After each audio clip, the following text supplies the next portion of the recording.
Robert Burns, 1759 to 1796, was born in Luve, South Ayrshire, Scotland, and is best known for having written in the Scots dialect. His poetry has risen above national frontiers and has carved for itself a comfortable niche in the romantic poetry in English. Burns' schooling was elementary and received much of his education from his father. Soon after he turned 15, he worked as a full-time farm laborer. Surprisingly enough, he acquired an undying taste for poetry which saw him producing a good many great poems in his lifetime.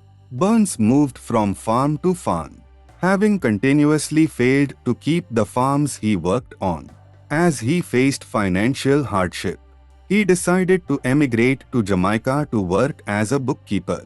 To bear the expenses of the passage to Jamaica, he published his first collection of poems known as Kilmarnock Volume, which brought him instantaneous fame and success. His later publications brought him more money, prompting him to endlessly postpone the idea of emigration to the West Indies. Soon he was to become a household name in Scotland and even in England. In many senses of the term, he was a renegade of the highest order for the period. He supported the French Revolution, which was the most unpopular idea to espouse in Britain in the late 18th century. He was a major source of inspiration for the Romantic poets. Arguably one of the best love poems ever written in English. Oh My Luve's Like a Red, Red Rose celebrates love in all its glory and permanence. The poem brings into sharp focus the inherent contradiction that characterizes love. It is simultaneously ephemeral and timeless. The essential impermanence of love is conveyed through the central image of the red rose that cannot last longer than the sweetly played tune. Love, of course, will outlast all the forces of nature. So will the beauty of his beloved.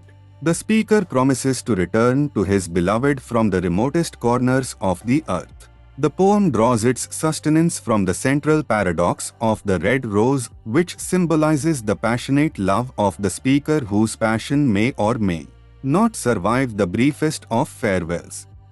Oh My Luve's like a red, red rose that's newly sprung in June. Oh My Luve's like the melody that's sweetly played in tune.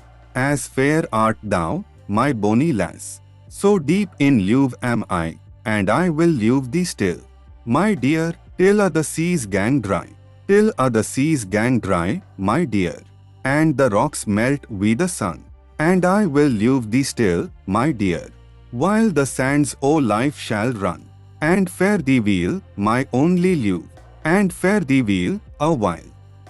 And I will come again, my luve, though 'twere 10,000 miles.